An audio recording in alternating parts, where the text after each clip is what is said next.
Hello बच्चों, मैं अफरोज हामिद आप सभी का यूट्यूब चैनल ताज करियर इंस्टीट्यूट में स्वागत करता हूं। बच्चों, हम लोग पढ़ रहे थे क्लास 10 का पोषण चैप्टर। पोषण चैप्टर में हम लोग दो पार्ट बना लिया है। पहला में हमने पढ़ा है पौधों के अंदर पोषण यानी ऑटोट्रॉफिक यानी स्वयंपोषी जीवों के बारे में। इसमें हमने डिटेल से पढ़ा प्रकाश संश्लेषण को, यानी पौधों के अंदर पोषण कैसे होते हैं। तो पौधे स्वयंपोषी होते हैं और उसमें पोषण जो है वो स्वयंपोषी यानी प्रकाश संश्लेषण के द्वारा होते हैं। बच्चों, सेकंड पार्ट में हमने पढ़ा था मनुष्य में पोषण, तो हमने डिटेल में उसको पढ़ लिया है। अब हम पढ़ने जा रहे हैं पार्ट 3, जिसमें हम पढ़ेंगे सूक्ष्म जीवों के अंदर पोषण। बच्चों, तो सूक्ष्म जीवों के पोषण में हमें पढ़ना है अमीबा के अंदर पोषण। तो बच्चों, पहले हमें ये जानना होगा कि सूक्ष्म जीव क्या होते हैं। तो वैसे जीव जिसे मनुष्य अपने नंगी आंखों से नहीं देख पाए यानी जिसे देखने के लिए सूक्ष्मदर्शी का प्रयोग करना पड़े, उन जीवों को हम कहते हैं सूक्ष्म जीव। बच्चों, हमारे सिलेबस में सूक्ष्म जीव दो हैं जिसके बारे में हमें पोषण पढ़ना है। एक है अमीबा के अंदर पोषण और एक है पैरामीशियम के अंदर पोषण। बच्चों, हम जानते हैं कि अमीबा एक कोशिकीय सूक्ष्मदर्शी जीव है जो केवल एक कोशिका के बने होते हैं। अगर हम उसके स्ट्रक्चर की बात करें तो अमीबा का स्ट्रक्चर यानी आकार अनियमित होता है यानी निश्चित नहीं होता है, और अमीबा में पोषण के लिए यानी कोई भी पाचन तंत्र नहीं है, क्योंकि अमीबा एक सरल समप्राणीकोशी जीव होता है। उसमें पाचन की क्रिया अति सरल है। जो हम जानते हैं कि पोषण उसमें केवल 3 चरण में होता है। पहला कहलाता है अंतःग्रहण, यानी जब अमीबा अपने उत्पाद के द्वारा भोजन को ग्रहण करता है, जिसे हम कहते हैं अंतःग्रहण। अंतःग्रहण करने के बाद जब भोजन रसदानी के अंदर आता है तो उससे निकलने वाले एंजाइम्स उस भोजन का पाचन करता है, और मेनली भोजन के रूप में अमीबा इस्तेमाल करता है जीवाणु यानी बैक्टीरिया का, और इस्तेमाल करता है वो शैवाल के छोटे छोटे टुकड़ों का।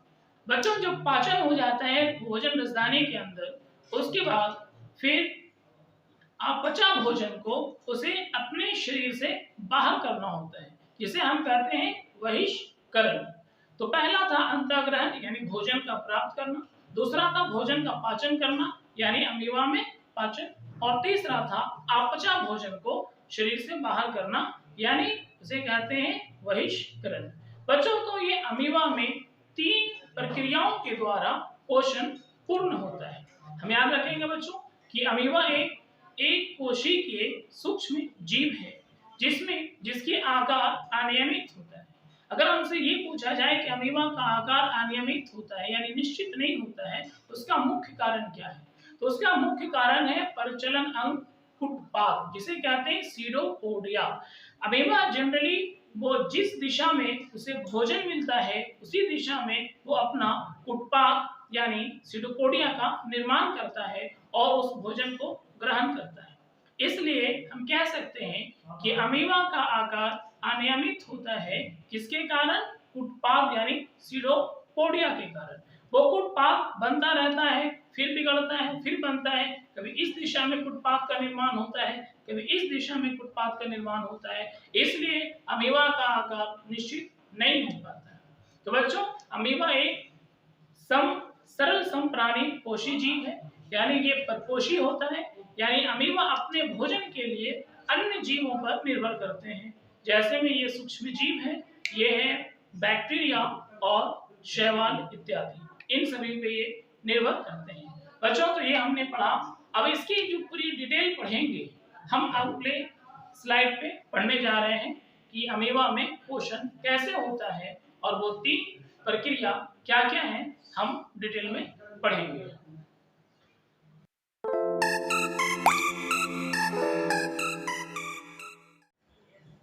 हेलो बच्चों, आज हम लोग पढ़ने जा रहे हैं सूक्ष्म जीवों में पोषण। बच्चों, हम देखेंगे पहले कि सूक्ष्म जीव क्या होते हैं। वे जीव जिसे मनुष्य अपने नंगी आंखों से नहीं देख पाते हैं उसे हम सूक्ष्म जीव कहते हैं, यानी माइक्रो ऑर्गेनिजम्स। कुछ एग्जांपल्स हैं माइक्रो ऑर्गेनिजम्स के, जैसे यहाँ हमने लिखा है एग्जांपल में अमीबा, पैरामीशियम। इसी तरह से होते हैं बैक्टीरिया, यूग्लिना, क्लैमिडोमोनास इत्यादि। बच्चों, 10th क्लास के पोषण चैप्टर में हमें पोषण पढ़ना है कि सूक्ष्म जीवों में पोषण। इसमें मेनली हमें जो डिटेल पढ़ना है वो अमीबा में पोषण पढ़ना है। तो सबसे पहले हम अमीबा के बारे में जानेंगे कि अमीबा कैसा होता है, उसके स्ट्रक्चर्स क्या होते हैं, उसके बाद हम उसमें पोषण पढ़ेंगे। बच्चों देखो हमने बोर्ड पे बना रखा है अमीबा, अमीबा की ये संरचना है। तो हम देखेंगे कि अमीबा एक कोशिकीय सूक्ष्मदर्शी जीव है, यानी कि यूनिसेलुलर ऑर्गेनिजम्स हैं और ये सरल प्राणी समपोषी है, यानी इसमें पोषण की प्रक्रिया जो है वो परपोषी यानी हेटेरोट्रॉफिक होता है। यानी अमीबा अपने पोषण के लिए, अपने भोजन के लिए अन्य जीवों पर निर्भर रहते हैं। मेनली अमीबा का भोजन होता है बैक्टीरिया या शैवाल के छोटे छोटे टुकड़े, इनका ये मुख्य भोजन होता है। हम देखेंगे बच्चों यहाँ कि अमीबा एक परपोषी जीव है और परपोषी के अंदर भी अगर हम बात करें तो ये एक सरल प्राणी समपोषी जीव है। बच्चों अमीबा अपने आप में एक ऑर्गेनिजम्स है यानी जीव है। चूंकि इसका आकार बहुत छोटा है, ये केवल एक कोशिका के बने हैं, इसलिए इसे कहा जाता है एक कोशिकीय जीव। बच्चों यहाँ पे हमने बनाया है अमीबा के स्ट्रक्चर से। ये स्ट्रक्चर फिक्स नहीं है, यानी निश्चित नहीं होते हैं। हम जानते हैं कि अमीबा का आकार अनियमित होते हैं, यानी निश्चित नहीं होते हैं। तो हम देखेंगे कुछ पार्ट्स इसमें दिखाए गए हैं अमीबा की संरचना में। बच्चों ये जो है वो कोशिका झिल्ली है, जो ये चारों तरफ से घिरे हुए हैं। किसी भी कोशिका को होने के लिए सबसे पहला कंडीशन है कि उसकी कोशिका झिल्ली होनी चाहिए। जैसे ये जो झिल्ली है यानी मेम्ब्रेन है, इसे कहते हैं कोशिका झिल्ली। कोशिका झिल्ली का मतलब होता है सेल मेम्ब्रेन, कोशिका झिल्ली। बच्चों इसके अंदर पदार्थ भरे रहते हैं जो जेली लाइक पदार्थ है, सब्सटेंस है, जिसे हम कहते हैं कोशिका द्रव। इसी कोशिका द्रव में अमीबा के अंदर उपस्थित सभी कोशिकाओं जो हैं उपस्थित रहते हैं। कोशिकाओं में सबसे महत्वपूर्ण कोशिकांग होता है केंद्रक। किसी भी कोशिका का केंद्रक एक मस्तिष्क की तरह होता है, ब्रेन की तरह होता है, जो पूरे कोशिका का जो क्रिया है, फंक्शन है, उसे नियंत्रित करता है यानी कंट्रोल करता है। बच्चों तो ये हो गया केंद्रक अमीबा का। केंद्रक के अंदर हम जैसे जानते हैं कि आनुवंशिक पदार्थ, डीएनए, प्रोटीन इत्यादि पाए जाते हैं और ये केंद्रक की झिल्ली है और ये केंद्रक छिद्र है, जिससे कुछ पदार्थों का आदान प्रदान होता रहता है। बच्चों यहाँ हमने दिखाया है कि ये एक रसधानी है, जिसे हम कहते हैं भोजन रसधानी। अगर भोजन आएगा तो यहाँ पे आकर के ये एकत्रित होगा, पाचन होगा, फिर इसे बाहर कर दिया जाएगा। बच्चों ये जो है, ये स्ट्रक्चर जो है ये सीडोपोडिया है, यानी ये स्ट्रक्चर जो है ये खुद बनाता है जब इसे भोजन यानी कोई भी जीव जैसे बैक्टीरिया या शैवाल के छोटे छोटे टुकड़े को अगर इसे ग्रहण करना होता है तो ये उत्पाद के द्वारा उसे ग्रहण करता है यानी ऑब्टेन करता है। तो ये एक उत्पाद है जिसे हम बोलते हैं सीडोपोडिया, यानी ये फॉल्स फुट होता है और इसका ये प्रचलन अंग है। प्रचलन अंग का मतलब लोकोमोटरी ऑर्गन कहलाता है। बच्चों देखो, अगर ये पूछा जाए कि अमीबा का आकार निश्चित नहीं होते हैं, इसका मुख्य कारण क्या है? तो इसका मुख्य कारण ये है कि अमीबा उत्पाद बनाने के लिए स्वतंत्र होते हैं। जिस ओर उसे भोजन दिखेगा यानी उसका भोजन पदार्थ दिखेगा, जैसे बैक्टीरिया या शैवाल के टुकड़े, तो अमीबा उसे प्राप्त करने यानी ग्रहण करने के लिए वो उसी ओर अपने उत्पाद का निर्माण कर लेगा। तो उत्पाद एक्चुअली इसका प्रचलन अंग है यानी लोकोमोटरी ऑर्गन है और इसी से वो अपना भोजन भी ग्रहण करता है। और इसी अमीबा के बनने और बिगड़ने के कारण अमीबा का आकार जो होता है वो अनियमित होता है यानी निश्चित नहीं होता है। याद रखें बच्चों, ये अमीबा के बारे में हम लोगों ने देखा, ये इसके स्ट्रक्चर है। इसके स्ट्रक्चर कभी भी फिक्स स्ट्रक्चर नहीं होते हैं और ये एक कोशिकीय सूक्ष्म जीव है। हमारे सिलेबस में है कि अमीबा के अंदर पोषण कैसे होता है, ये हमें पढ़ना है। तो हम बच्चों जानते हैं कि अमीबा में भोजन पूर्ण रूप से 3 स्टेप में पहले वो भोजन को ग्रहण करते हैं जिसे कहा जाता है अंतःग्रहण, यानी इंजेक्शन करेगा। फिर उसका पाचन करेगा और पाचन करने के बाद वो उसका बहिष्करण कर देगा, यानी शरीर से बाहर कर देगा। बच्चों, ये हमें पता है कि ये एक कोशिकीय जीव है और ये बहुत सरल जीव है, सूक्ष्म जीव है, इसलिए इसमें भोजन के पाचन के लिए किसी भी प्रकार का पाचन तंत्र नहीं पाया जाता है, यानी पाचन की प्रक्रिया अत्यंत सरल होता है। वो आए भोजन को उत्पाद के द्वारा ग्रहण करता है और इसका अंदर में ला करके से पाचन करता है एंजाइम के द्वारा। फिर उससे जो भी ऊर्जा निकलता है उसे प्राप्त कर लेने के बाद बचा हुआ जो अपचा भोजन होगा उसको शरीर से बाहर कर देता है, जिसे हम बहिष्करण कहते हैं। तो हम ये कह सकते हैं कि अमीबा में पाचन 3 स्टेप में होता है। पहला स्टेप में भोजन प्राप्त करना यानी अंतःग्रहण कहलाता है, दूसरा उस भोजन का पाचन करना और तीसरा पाचन करने के बाद अपचा भोजन का बहिष्करण करना। बच्चों, अब में पाचन जो है हम 3 स्टेप में पढ़ेंगे, यानी 3 अलग-अलग चरण में पढ़ेंगे। हम डायग्राम से दिखाएंगे कि किस तरह से उत्पाद का निर्माण कर अमीबा भोजन को ग्रहण करते हैं, फिर इसका पाचन करते हैं, देन अति बहिष्करण कर देते हैं। बच्चों, तो हम लोग चलते हैं अगला। हाँ बच्चों, तो हम लोग पढ़ने जा रहे हैं अमीबा में पोषण। तो बच्चों, हमें ये पढ़ना है कि अमीबा में पोषण कैसे होता है। तो हमने लिखा है कि अमीबा में पोषण 3 प्रक्रियाओं के द्वारा पूर्ण होता है, यानी अमीबा में जो पोषण होगा वो 3 स्टेप्स में होगा। स्टेप्स के नाम लिखे हुए हैं। पहला स्टेप है अंतःग्रहण, दूसरा है पाचन और तीसरा है बहिष्करण। हम एक एक करके डिटेल पढ़ते हैं। बच्चों, जब कोई भोजन अमीबा के समीप आता है, उसके पास आता है, तो अमीबा पहले क्या करेगा? अमीबा उस भोजन के चारों ओर अपना उत्पाद का निर्माण करता है, जिससे वो भोजन उत्पाद के बीच आ जाता है और इस प्रकार ये उत्पाद आपस में आकर के संलयन हो जाते हैं और ये इसके अंदर चला जाता है।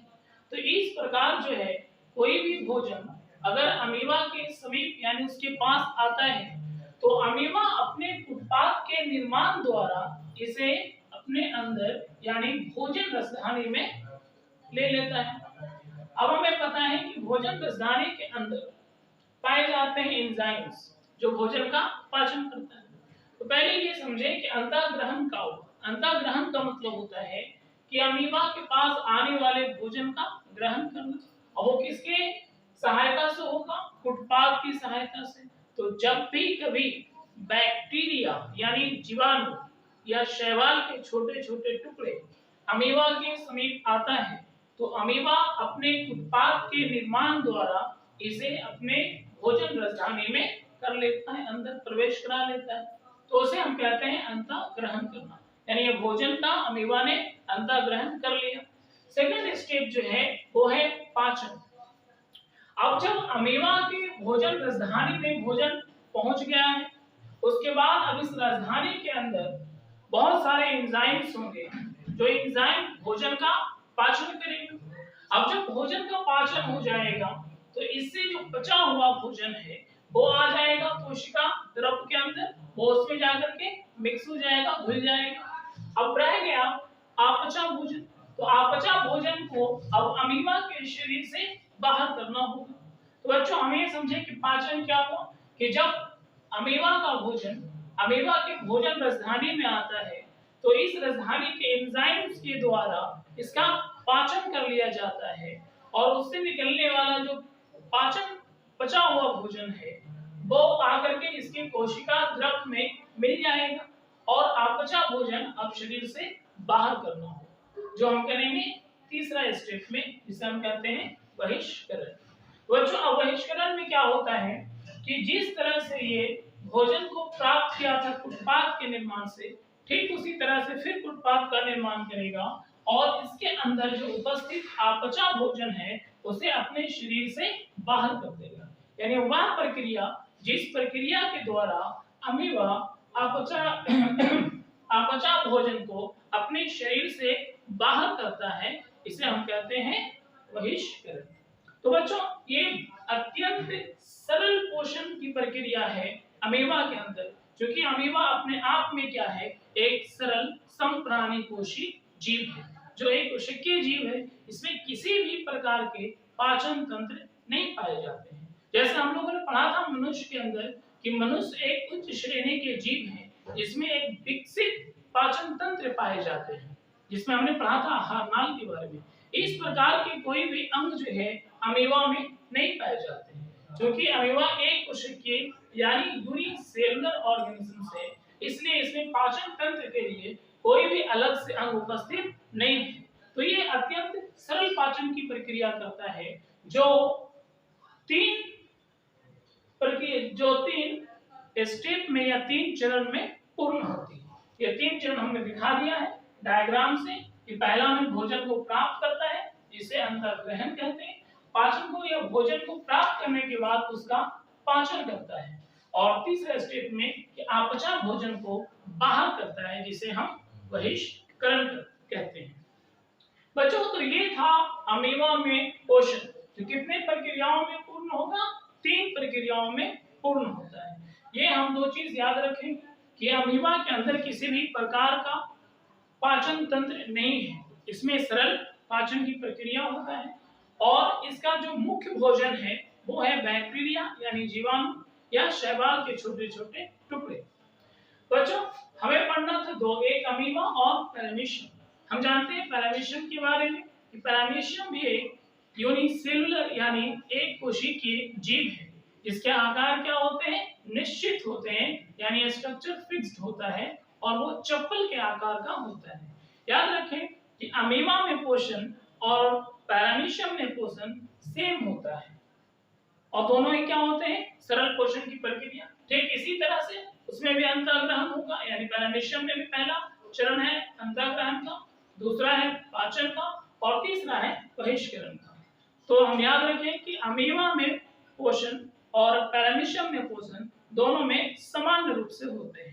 इसलिए अगर हम एक को पढ़ लिया है कि अमीबा में पोषण, तो समझिए इसी प्रक्रिया को हम रिपीट कर दें या आप खुद वहां कर लें कि यह पैरामीशियम के अंदर भी इसी प्रकार से पोषण की प्रक्रिया होते हैं।